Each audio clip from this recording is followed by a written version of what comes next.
This week's NXT was one badass show, but you already know that if you watched it. And if you haven't watched it, let me tell you why it was a great show by giving you this week's rundown, 20 by 20 style, of this week's NXT.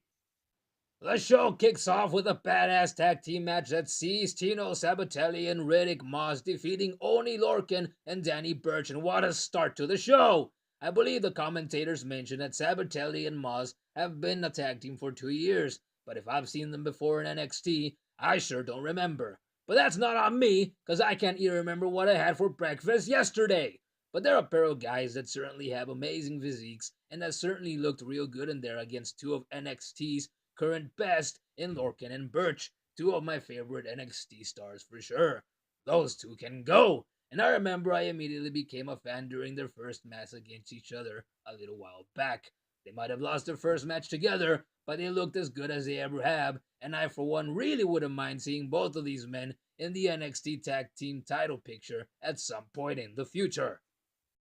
The women's battle royal was, well, what a battle royal should be. A handful of women in it looked fantastic, though of course, all of the women in there looked great, and one certainly doesn't need a microscope to find potential future stars in the bunch that participated. There's a good handful of future stars in there for sure, and they're just waiting in the back of the line until spots open up in the NXT roster once more of the women get called up. I laughed my ass off when Billie Kay used Bianca Belair's ridiculously long ponytail to save herself from being eliminated by her, and again when Belair used it like a whip to beat the living hell out of Kay for doing so. Shades of JBL versus Eddie Guerrero and Tejano, anyone? But anyway, Nikki Cross ends up the victor, and that felt obvious enough when she came out for her entrance, and given the fact that she was screwed out of her first shot 2 weeks ago prior.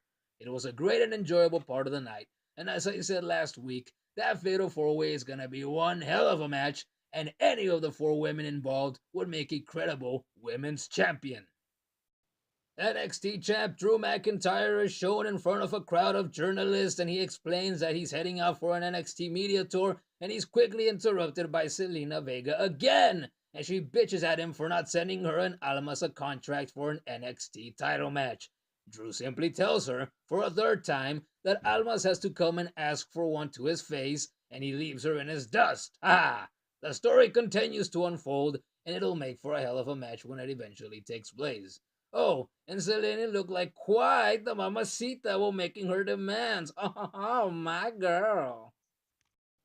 Aleister Black is on his way to the ring when the Velveteen Dream sneaks up behind him and shoves him into the ring steps before throwing him into the ring and tying his arms up in the ring ropes, demanding that he say his name again because he's got a fetish for that and because he's into NXT's Netherlandish badass. And not only does he demand that, but he bitch slaps him twice while he's tied up, then runs to hit him with a move, but Black kicks him in the face, frees himself, and throws a black mask that Dream manages to avoid, and then he runs out of the ring. Motherfucker got away! And this being NXT, you know that their encounter is gonna be pretty awesome. Roderick Strong is defeated by Andrade Almas after Mamacita Selena Vega jumps off of the ring apron and hits him with a fucking Huracan Rana that sends him headfirst into the ring steps, with Almas taking advantage by throwing him back into the ring and hitting him with his signature hammerlock DDT.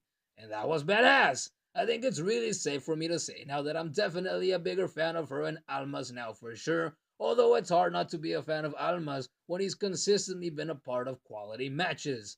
But then the night ends with Undisputed Era walking down to the ring trying to convince Strong to join them again, and Adam Cole hands him his armband, which Strong takes, leaving us to wonder if he'll actually join them. And if he did, how awesome would that be? Pretty awesome. That's the answer. Pretty awesome. All in all, another excellent episode of NXT is in the history books. What did you think of this week's show? Let me know by leaving a comment, because I love the comments. Oh, my boy.